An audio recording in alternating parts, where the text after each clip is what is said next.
Final session here in this room for today. It is play-by-play prep for TV. Unfortunately, due to some travel situations, Rich Hollenberg from ESPN not able to join us, but we are fortunate to have the Indiana Sportscaster of the Year.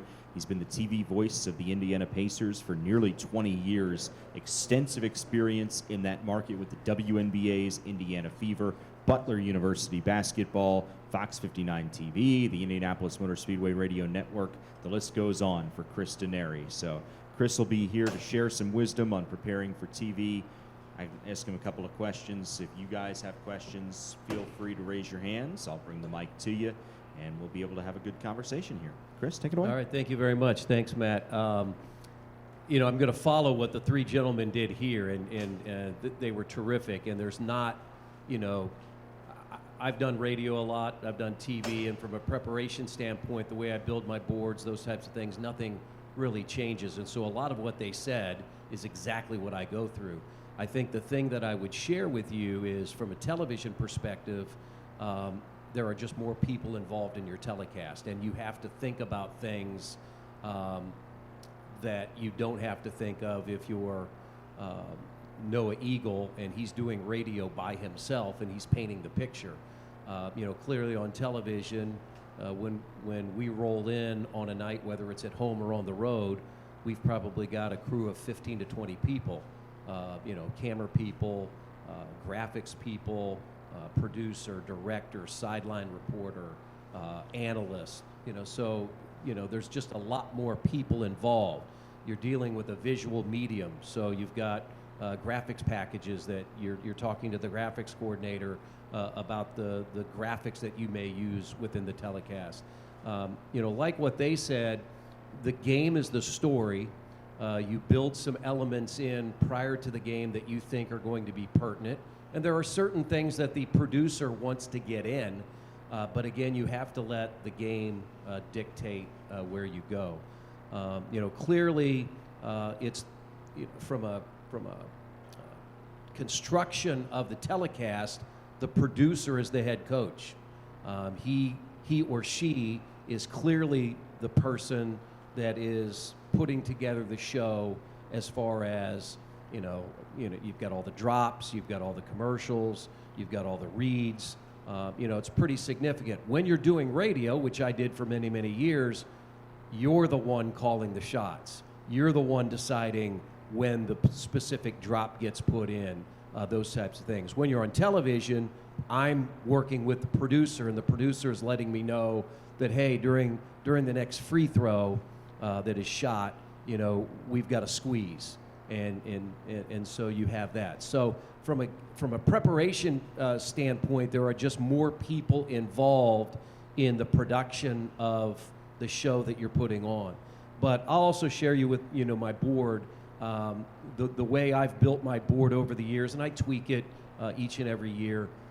For me, it's really not that much different from a television to a radio standpoint. When we talk about the feature stories or the background of the players, the beauty of what we have is we have a sideline reporter. He also hosts our pre- and post-game show. And so really, that's a lot of what he will do during the course of the game. If there are human interest stories, if we have a former player at the game, or we're going to interview one of the players' parents, which we might do. We did when we made the trade with Tyrese Halliburton a year ago. His dad is a very animated person, and we wanted to make sure we got him on the air.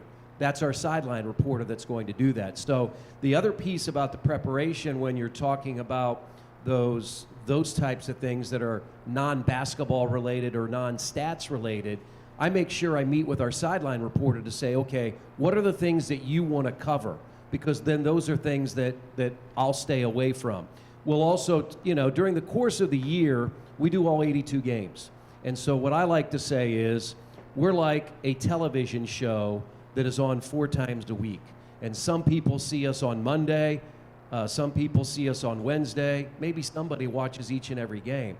And so there are certain storylines within the game, but there's a certain storyline within the season. For instance, last year, the Pacers, 2 years ago, we won 25 games. Last year at the halfway point of the season, 23-18, had the 5th best record in the East, a very young team, looked like this team could be a playoff team. So that's a storyline that you're going to cover in and around the game that you're dealing with. So all of those things, are very, very important. For me, from a preparation standpoint as well, being the voice of a team, I think it's, you have to understand and know your players and your coaching staff, right? Because they're very, very important to what you do. They have to trust you because you're the one on a nightly basis talking about them to their friends, their family, their parents, the fans. And so I will say this, in my 18 years, I've never had anybody from our organization, any player, coach, come up to me and say, "You've been unfair to me." And that always makes me happy.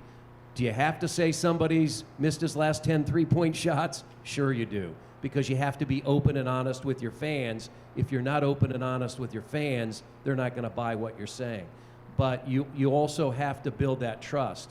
I'm 62 years old. Most of our players are in their early 20s. I could be their grandpa.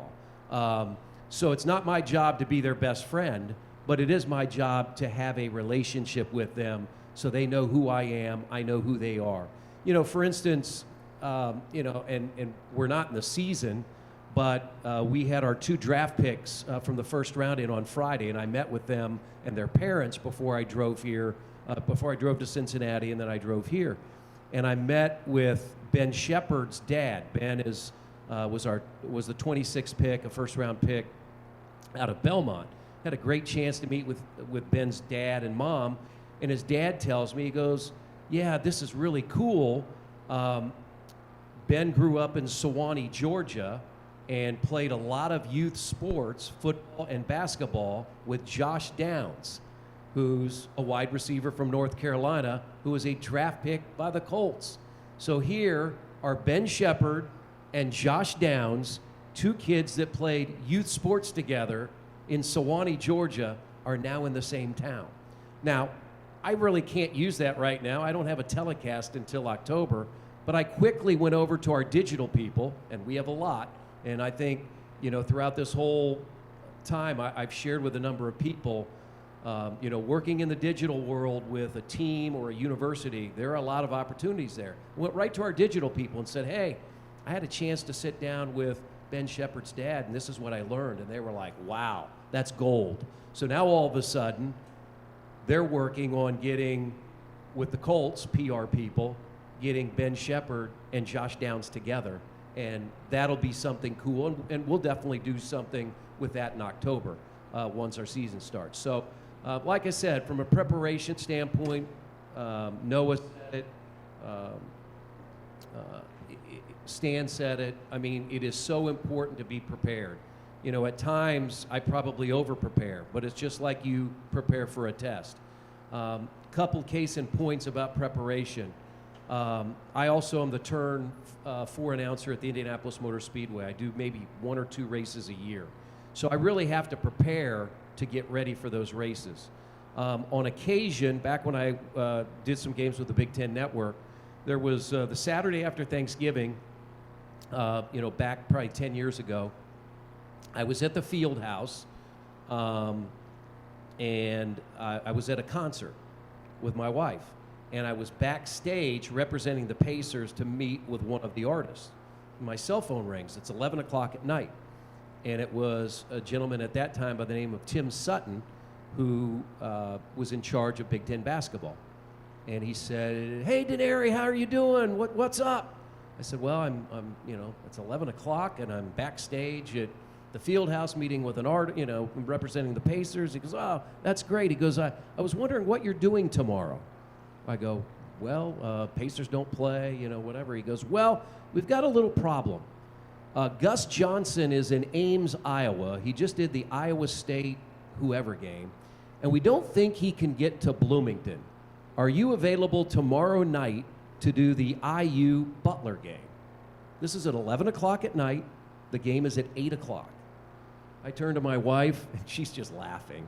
And I go, Yeah, I guess. Yeah, I'll do it. We have to remember I was the voice of Butler, right? And in Indiana, I follow both teams. So we go home. I pull pretty much an all-nighter, to get my boards ready. And at noon, I drive to Bloomington. It's an 8 o'clock game on Big Ten Network. I drive to Bloomington because I want to be there to watch both teams shoot around. And I get to Bloomington. I see IU. Tom Crean's the coach. And I watch them shoot around. Then Butler comes out. Brad Stevens, now with, of course, running the Celtics, good friend of mine and known him forever. He looks at me and he goes, "What the heck are you doing here?" I go, "Well, I'm your guy tonight. I'm doing the play-by-play." And he looks at me and he said, "You gonna wear blue?" Butler's blue. I was the voice of Butler, and I go, "Well, Brad, I don't think so. Big Ten is signing my check tonight, so I don't think I'll be wearing blue." But from a preparation standpoint, those are the things that can happen to you. And I made the decision that night, looked at my wife, she gave me the okay, and I said, okay, I'm going to do it. I did that twice for the Big Ten Network, both with Gus Johnson, both where he was unavailable. I did an IU Ohio State game that way. I did an IU Butler game that way. But it did not inhibit the way I wanted to prepare for the game. Did I have a little less time? Yes, I did. But I still prepared so that I was ready to go. Fortunately, much of the crew I had worked with, I think one of the games I worked with Sean Morris, who does Big Ten Network, formerly played at Northwestern. The other game, Jim Jackson, I'd done a number of games with him. So it made it a little bit easier to just sort of swoop in and do that game. So, again, from a preparation standpoint, these guys have all hit on it. You've heard it ad nauseum here the last few days. That gives you the confidence to deliver the product that you need to deliver. So I'll open it up, and we'll take your questions, and happy to answer. I'll get started with one Yeah. here. For elements such as graphics or tape pieces, or in a bigger perspective, the open for any given Pacers game, Yeah. how much of that comes from you? How much of it comes from your producer? Obviously, there's synergy there in the end, but what does that process look like? Yeah, I will send. I love to find nuggets. I love to find. During the course of a long season, there are a lot of different, stat nuggets that come out. And so if I see something that I think is very significant, I will send that to our producer, and he will work with our graphics coordinator to build that graphic. One of the things I think from preparation and we all deal with this now is the use of analytics, right? Now, really, analytics are just numbers. They're just stats, but we now have each of these teams, colleges have analytics coordinators. We make the determination that if you build a graphic and it takes you longer than 8 seconds to talk about it, then you can't use it. And I do something. I've got 3 boys, all who played sports in high school. They're 33, 31, and now 27. And especially my son, who's 31. There are times I will run things by him, as a 31-year-old, fairly young, about analytics. And he'll go, I don't really care about that. What's interesting is, and we go back and forth, our former producer he produces the Angels baseball. And he loved analytics. He came from St. Louis and the Cardinals. And we'd have to calm him down sometimes on the analytics because, there's WAR, there's PER, there's all these kinds of things. There's points worth 100 possessions and all these kinds of things. And at the end of the day, I always say, look, I love numbers, I love analytics. You'll see my board. But up on the scoreboard, it says score. And at the end of the day, it doesn't really matter all those other things. The majority of the people that are watching are focused on the score. That with 7 minutes to play, the Pacers lead by 5, and they're trying to hold on to win. And so the points per possession and all of those things, while a lot of us get into it, and after the game we get on our iPad and look at it, the majority of the fans are just concerned about what's the score going to be at the end of the game. Now, numbers can help you describe things. You know, a graphics package at, the 7-minute mark, the Pacers are up 5, but they're only shooting 38% from the field.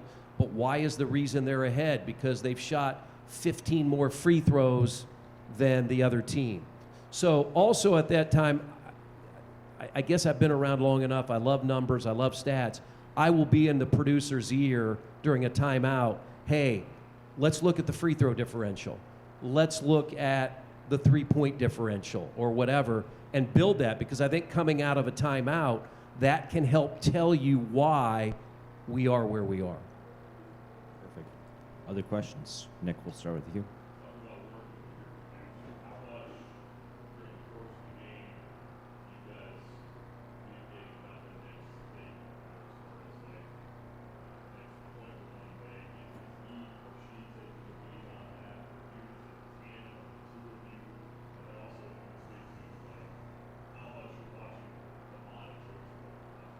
That's a great question. I'll take the second one first just because you said that. It's interesting because even with some of our courtside positions now, we can't see, like even at Gainbridge Fieldhouse where we are. So it's scorer's bench, 8 fans, our location, the bench. The fans can be in my way that I cannot see the corner in front of the visitor's bench.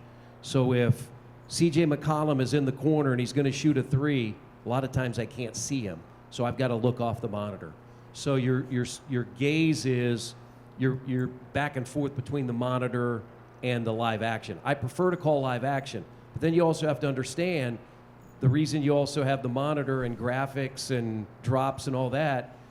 You can't be just talking and then all of a sudden the producers put a drop in and you're ignoring it. So you've got to be in concert with the producer. So during the course of a game, we will have conversations, usually during a timeout.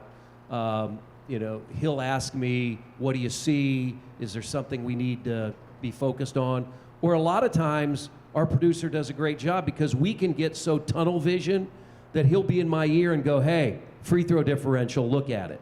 And that's something that we'll say. So that's the advantage with having that many people, where sometimes when you're doing radio, it's just you, right? And you can't get to everything that you'd like to get to. I asked this question to the radio people, and I want to ask a similar question and then give you an example. So, I do soccer. Basketball is a little bit quicker paced and probably the most quick paced of any of the sports. Getting your prep out actually onto the air. One of the things I struggle with is getting it all out. So what I've done is I take the 90 minutes, I break it up into 5-minute breaks, and I give me a point to make every 5 minutes. I may not use it, but I know if there's dead air, I can go to it. I'm not saying that's a perfect or even a good system. For yourself, whether it's first called timeout when we come back, or this free throw time, do you have a way of working in those things of, either when there's dead time, I've got something to go to, or here's a nugget I really want to get in. Do you plan any of that, and how do you get the prep that you've done out to make sure you're actually getting it in? Yeah, what Noah said is, I've learned a lot in my years as a broadcaster. You don't have to use everything you've prepared. Let the game come to you. That's the beauty about having a sideline reporter, is we really utilize that position to come out of timeouts, to be that extra voice.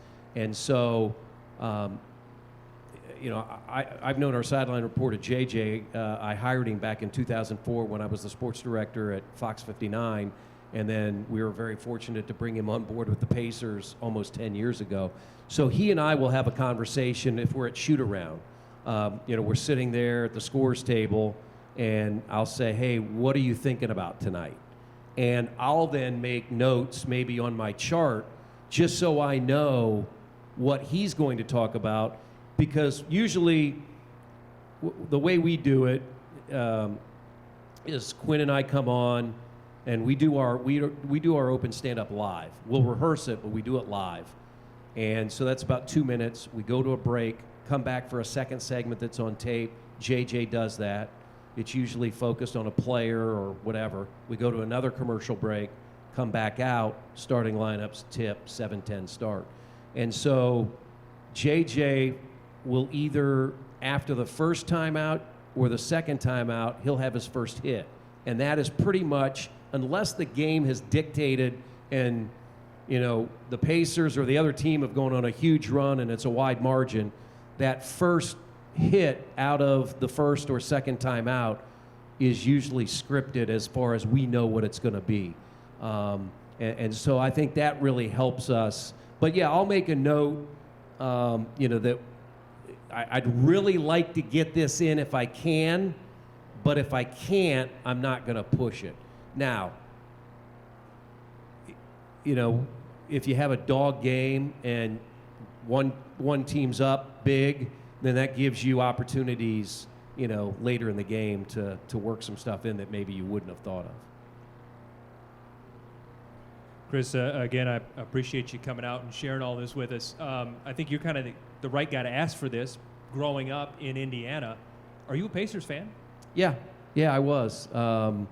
I used to play Stratomatic basketball, and I would play a whole season of the Pacers back in.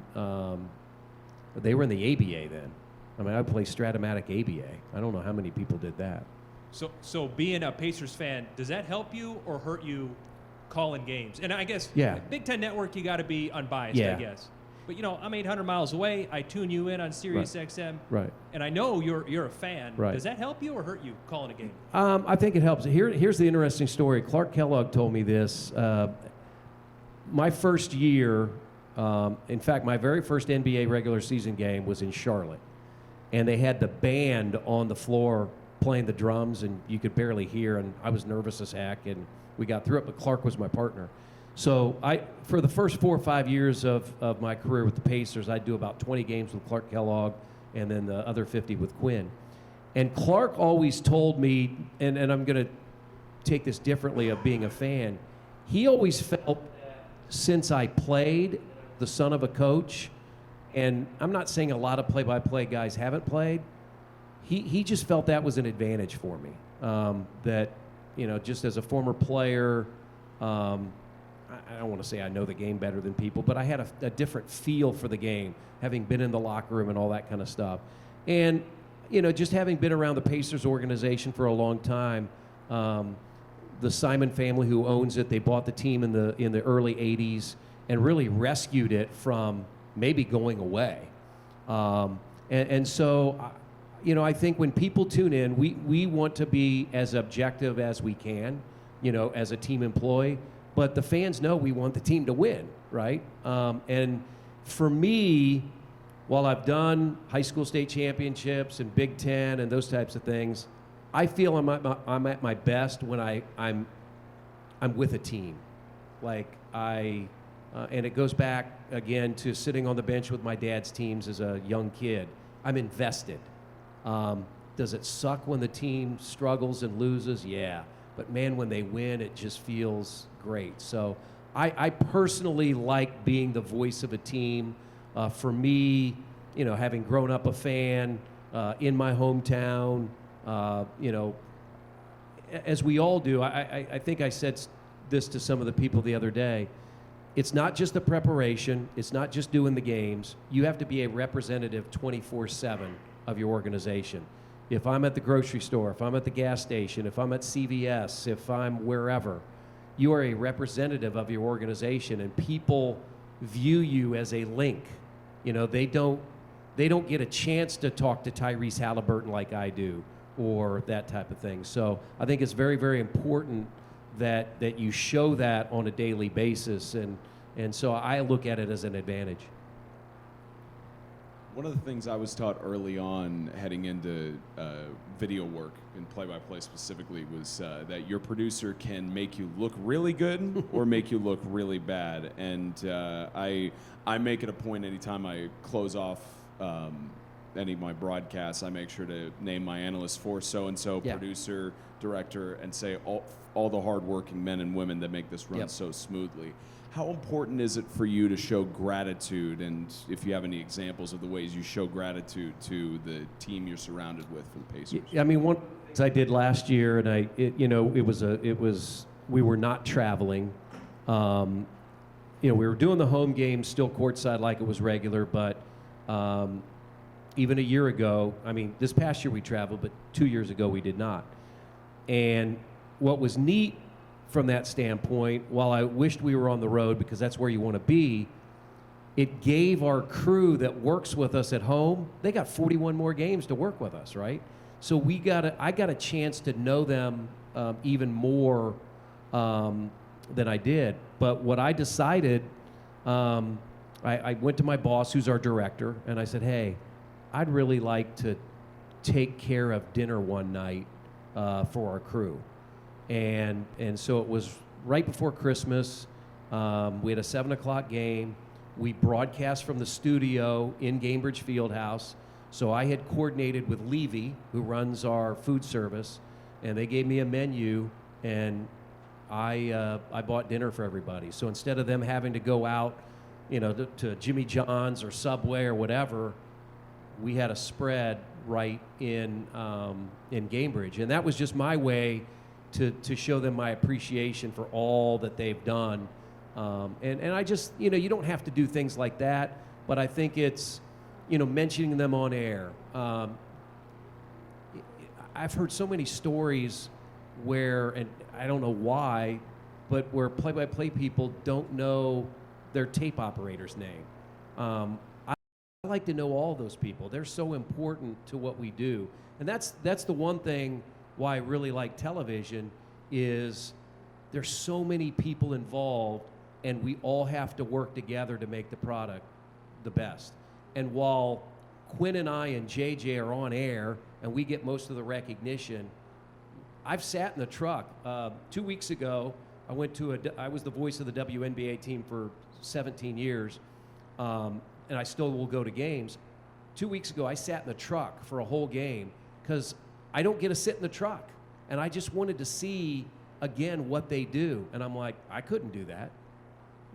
I always tell my boss, I go, you could go on air and talk better than I could direct this telecast. And I'm truthful. I mean, and he goes, yeah, CD, I don't know how good that would be. I go, yeah, but at least you'd be talking. We'd probably have nothing on air. We'd have a black screen because I wouldn't be able to get to it. One question I've wanted to ask people that are the voice of teams is a lot of young broadcasters, they struggle hearing their voice for the first time when they get up there, they get repetitions. So two-part question. One, did you struggle with that when you first started broadcasting? And two, how did you overcome that if you did? I don't think I struggled with it. I was one of those, many of you listen to Ian speak about listening to yourself, and I'm sort of in agreement at times that I don't have to listen to a previous game the day after. But I do think I tell young broadcasters it's not unlike an athlete, right? If you're an athlete working with a coach, they're going to pull up the videotape and show, hey, on this back screen you didn't get wide enough, or you got a little herky jerk in your shot.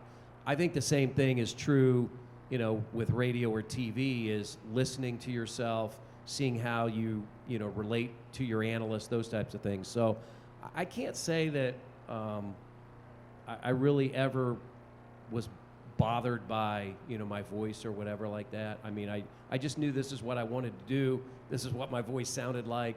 I wasn't going to try to sound like somebody else. I think that's the biggest thing. You have to develop your own style. Clearly, we all listen to other people and we pick and choose what we like, but you need to be yourself instead of trying to be Al Michaels or Bob Costas or Mike Breen. I'm Chris Denari, and so I have a certain way that I'll call the games, and when I first started 18 years ago, so I've been the longtime voice of Butler. I'm the first time doing the NBA. I had a bunch of people, on social media or whatever. Where's the old guy? What's this new guy doing? And I didn't worry about that because I knew that I was hired to do a job. My employer liked me. Hopefully they would like me after the first year or the second year. And at some point, those people would either come around and like me or they wouldn't. And you're not going to please everybody. So I just think you just are comfortable with who you are, comfortable with hearing your voice, and you get through that.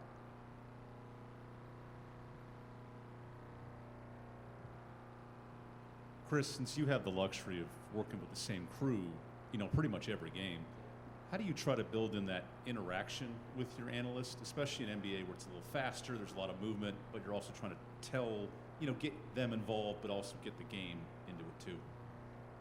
My partner, I think, said it best. So Quinn Buckner is my partner, played at IU on the 76 championship team. They were 32-0. It's the last unbeaten national championship team. He is one of 3 men to have won high school title, college title, NBA, and Olympics. It's Jerry Lucas, who played at Ohio State, Quinn, and Magic. And I think he says it best. We are in the business of infotainment, okay? We're providing information, the Pacers game, they're playing whoever, but we're there to entertain. We are very fortunate to do what we do, and there are times, I think Ian said it the best, and we have some fun. We have some fun on air. We want people to enjoy the 2.5 hours that they spend with us. And there are some highs and lows in the season. Every game is different. One game may be more serious than the other. I remember this is probably about 5, 6, 7 years ago. We're in Toronto, and the game's gotten a little bit out of hand. It's right after the first of the year, and we just started talking about food. And I said, Quinn, what's your favorite food? And, he said, and then he turns to me. He goes, well, if you're going to ask me, what's your favorite? What's your favorite pie? And I go, man, I said, Quinn, I really love sugar cream pie. I mean, it's the state pie of Indiana. I love sugar cream pie. The next day or two, I get a call from the Pacers, and they go, there are like 15 sugar cream pies here that people have either dropped by or delivered. And I was like, what? Somehow, my name is in the phone book when we had a home phone, not a cell phone. My wife answers the phone, and it's like an 80-year-old woman that had been watching the game, and she wanted to get our address so she could send us a sugar cream pie. And my wife, I'm 62 now. I was only 52. But my wife goes, hey, you got some granny groupies, and they want to send you some pies. So, I mean, you have some fun. And I think Ian said it, you gotta know what you can do. And Quinn and I have worked together a long, 18 years, and we know how to, give it to each other at times. First of all, thank you for being here. Oh, thanks. Really appreciate it. What's something when you first started your career in broadcasting you wish you would have known? Wish I would have known. Well, I go back a long time. When I graduated from college, I was sending cassette tapes out. I wish I would have known how to better work on a reel-to-reel machine. I was really bad at that, but fortunately, we don't have to do that anymore. I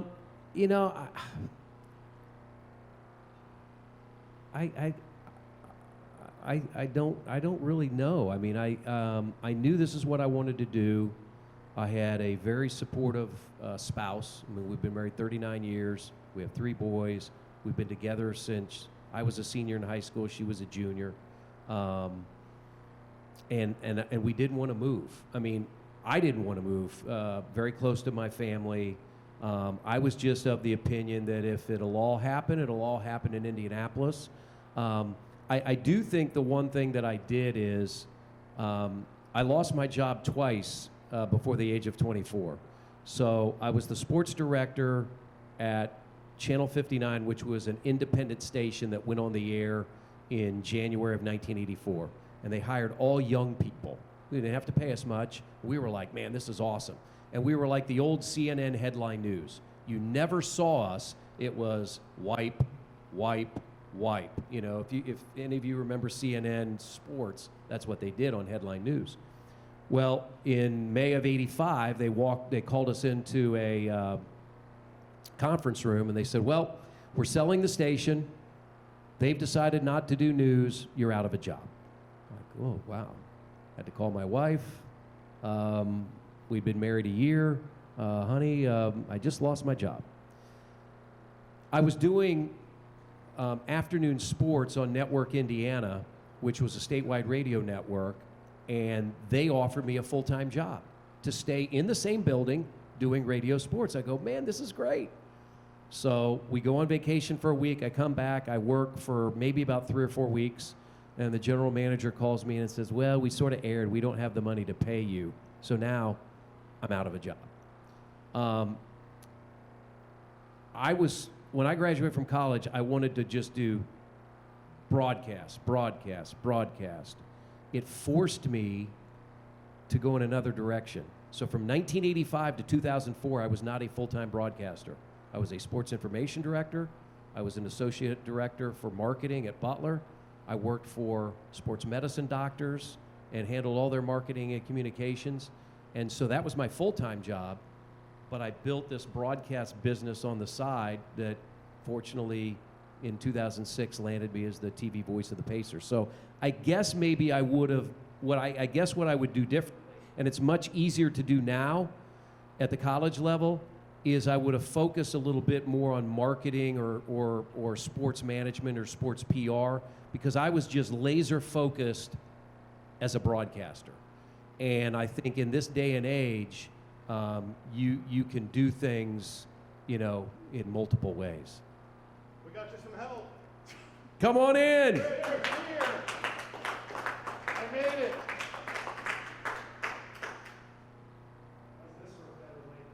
Good Lord. Get used to this, everybody. That's right. It's not like this is the first time it's happened. I said that's the beauty about flying with a team on a charter, right? That's. I wish. How's everybody doing? Good. I know some faces actually in this house. I don't exactly know what I should be doing right now since I showed up so damn late. Do we just answer questions? Yeah, I think we were just talking about prep, you know, and then we were covering a lot of it. So All sorts of ground, yeah. especially how you prep your different games. Fantastic. Well, I did bring audio visual, so we can start with that. Let me pass this around. This was the last game I did for ESPN this basketball season. I cover the Big 12. You guys could just feel free to pass it around. And I'll give the big headline too. Look at that. This is my last game. This was Pacers and Knicks. Dueling spotter boards. Yeah. Wow. But this is obviously you know this as well. This is a great example of, for lack of a better cliche, there's more than one way to skin a cat. Everybody I come across has a different board that they use, a different company. For 15 years working for ESPN, I made my own boards. I was old school, and I don't like to think of myself as that old, but I was taught as a freshman in college to get out a ruler on a manila folder and draw lines and make a graph, and I wrote everything. And by the end of basketball season, I had probably 2 inches thick of whiteout on my boards, and I could barely write over the whiteout anymore. And I said, there's got to be a better way. And fortunately, a guy by the name of Tony Britt was introduced to me. I don't know if anybody here knows who Tony is, but he was one of the great spotters in college sports. He could tell you stories till the cows come home. He's actually a North Carolina guy. And his boards became so popular that he started his own company. Now, full disclosure, these boards cost money. He doesn't do this for free. I'm very fortunate that being an employee with ESPN during basketball season, that I get gifted these boards as part of my employment. But one thing that I have a sportscasting coaching business that I do on the side. And one thing that I tell all the people, all the young sportscasters who come through my program is you have to get comfortable being uncomfortable.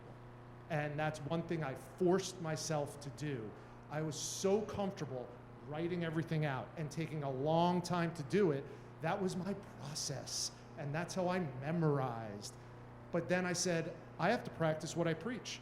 So I forced myself to take a step into the digital age and let Tony make the boards for me. I still, as you'll see, once they start getting passed around, these guys are memorizing our boards, by the way. Don't be board hogs.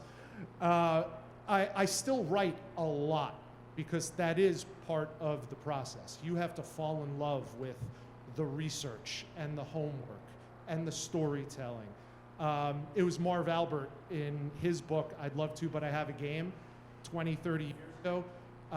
I still remember Marv saying he would place index cards around his hotel room and it would have names and numbers. So everywhere he looked, he saw names and numbers of the players and the teams that he was covering on that given night when he was covering the Knicks and working for NBC Sports, of course.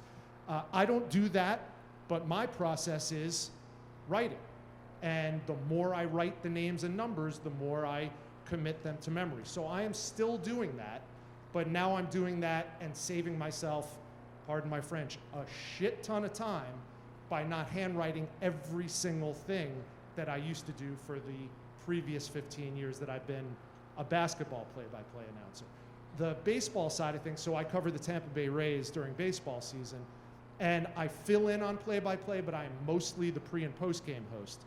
And that process is completely different, obviously. I still keep score during the game. I prepare like a play-by-play announcer.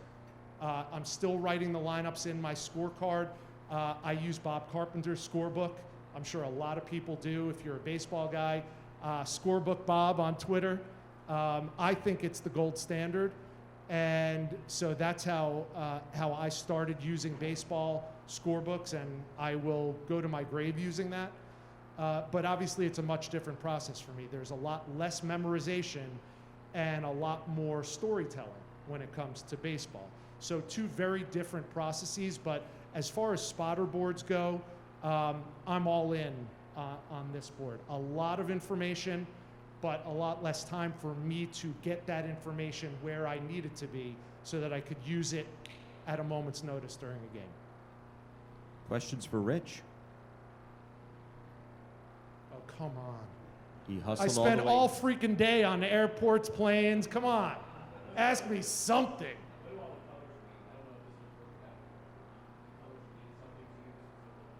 Yeah, that's mine. You know what? It's clearly it's a visual thing for me. A lot of times I would differentiate if a team has a yellow or a green hue. Here's another thing about me that is a fun fact. I'm partially colorblind. So it really doesn't matter to me a lot of times. I might see something as yellow and it's green. I might see something as brown and it's gray. So if Oklahoma State is playing Texas, I'm screwed because they both have orange. So in that case, it doesn't really matter to me. It's just more of an obvious visual cue for me when I am looking down. And I do write so much, and now I type so much that I know I'm not going to use all of that information in a game. So the highlighted ones, even if I need to just glance at it for a beat, I know that's where my eye's going to go, and that is the most critical information. Mike Tirico was the first one to tell me this, and I tell all my students this.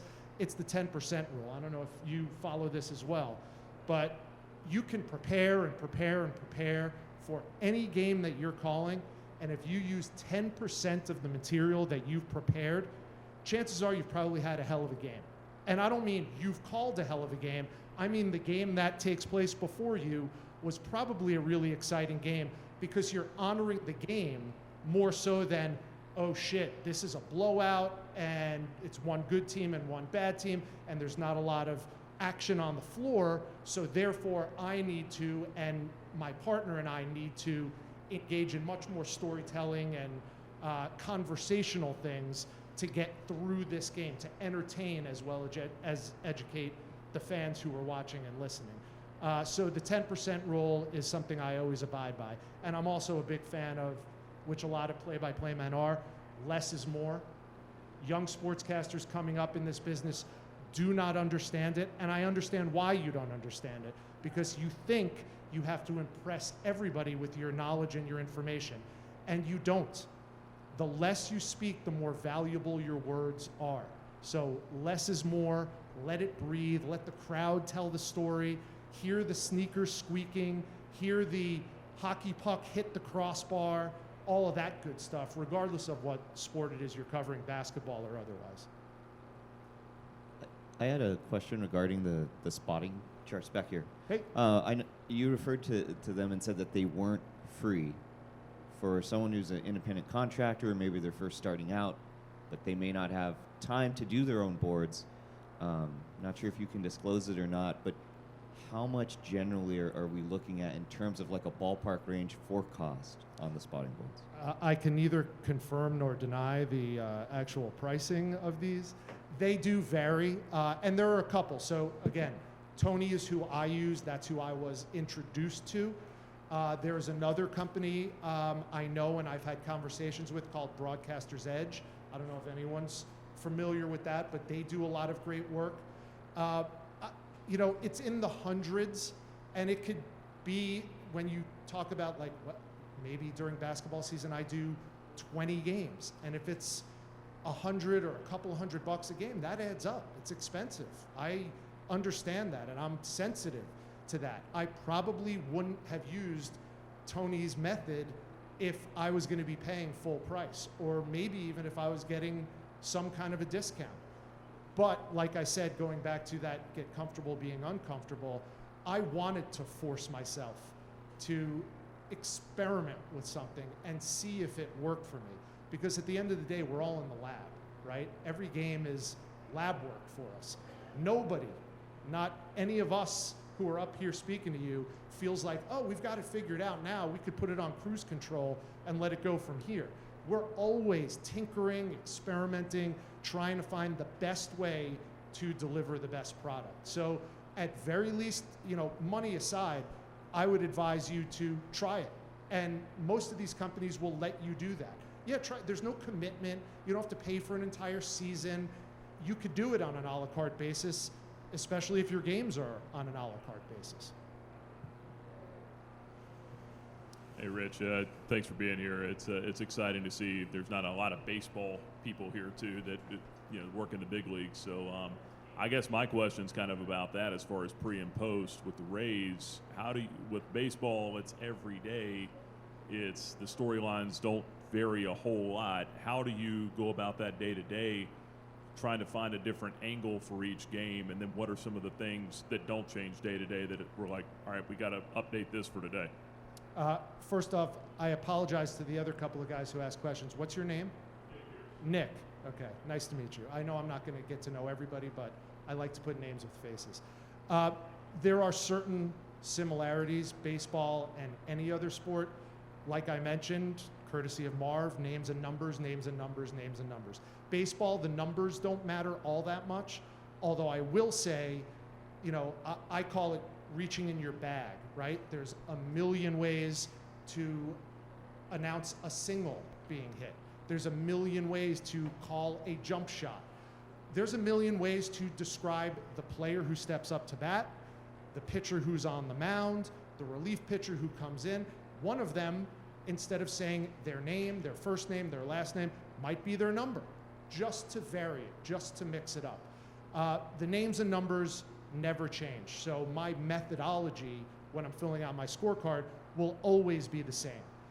The prep work outside of that, for me, is the fun part. And I steal a line from Joe Madden, who, that's when I came into the Rays. He was still managing the Rays.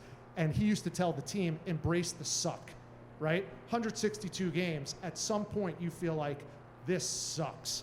We're slumping, it's the dog days of summer, yada, yada, yada. Same thing for broadcasters. Like, you get into a rhythm, and that's good, but the rhythm is also wearing on you.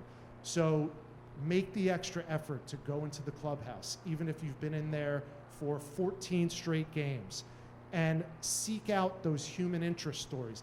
Baseball is the most conversational sport you could call as a play-by-play man, or even as a pre- and post-game announcer. It gives you the most bandwidth, the most landscape to tell stories, to be conversational. There's no way to do that strictly with numbers. So challenge yourself to have those stories at the ready. And the one thing I will say also, Nick, is be comfortable with repeating your best stuff. That's something that I was taught as a basketball announcer, and I follow through on that even more so in baseball. Score, inning, how many out, how many on. You should have that on a literal or a figurative egg timer. Every time the sand runs through the hourglass, I want to hear what's the score, what's the inning, how many on, how many out. And on top of that, you have 1 or 2 or 3 or 4 storylines in any game. And if you don't, you better, because you have to give the viewer and the listener the reason or reasons why they're watching or why they're listening. All of those things that I just talked about are things that you have to, not should, you have to repeat on the reg. It'll sound to you like, oh my God, I am a hamster wheel right now.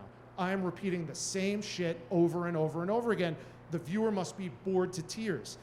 What I tell everybody is, and John Shambi, you all know Boog, I'm sure. He's the voice of Sunday Night Baseball on the radio for ESPN. He's the voice of the Chicago Cubs. I've gotten to know John really well through the years because we both call Big 12 basketball. Boog is the best at this. I sit down on the couch or I get into my car and I turn on ESPN radio on a Sunday night, and within 30 seconds, I know the score, I know the inning, I know how many on, and I know how many out. And every single time I go, how the hell did Boog know I just turned this game on? The best broadcasters do that. So you have to repeat your best stuff and keep reminding those people who are just tuning in why they're tuning in, right? Yankees on a 5-game losing streak to the Red Sox, trying to snap that streak, right? Rays have won 12 in a row, looking to make it 13 in a row. Those are things you could repeat over and over and over again. And then you'll always come up with 1 or 2 or 3, like I said, headlines that you can remind the viewer about and the listener about each and every game. And those will change. Sometimes they change with the numbers. If the win streak goes up, the number goes up. But the headline will stay the same for you. And that never gets old and that never gets tired, especially in baseball, which is so statistical now. But on that note, not to drag on and make a long answer to a short story, the analytics in baseball don't take away from the storytelling. I try to make them stories unto themselves. And that's where you tee up your analyst and make your analyst the star. We're just glorified traffic cops as play-by-play announcers. The job of a play-by-play announcer is to check our ego at the door and make the guy sitting next to us look as good as he or she can, because they're the former player. They're the former coach. Nobody wants to hear how we know the numbers. We want to know the why and the how of those numbers from the person sitting next to us. So if it's analytics and we get into a conversation, you know, Jose Siri's now tied for the team lead with the Rays with 14 home runs. His slug rate has jumped 50 points from last year to this. Why is that? Ask an open-ended question. It gets anything but a yes or no answer. And it allows your analyst to storytell so that you are just opening the door to a great baseball conversation just by asking why, how would you describe, things like that. Alrighty. Technically, we are out of time, but for folks that may want to ask Rich and Chris any questions, they can come find you. Feel good? Oh, 100%. Awesome. And then those spotter boards are still being passed around, and be sure to take a look at those. Thanks so much to Chris. Thanks so much to Rich for hustling in.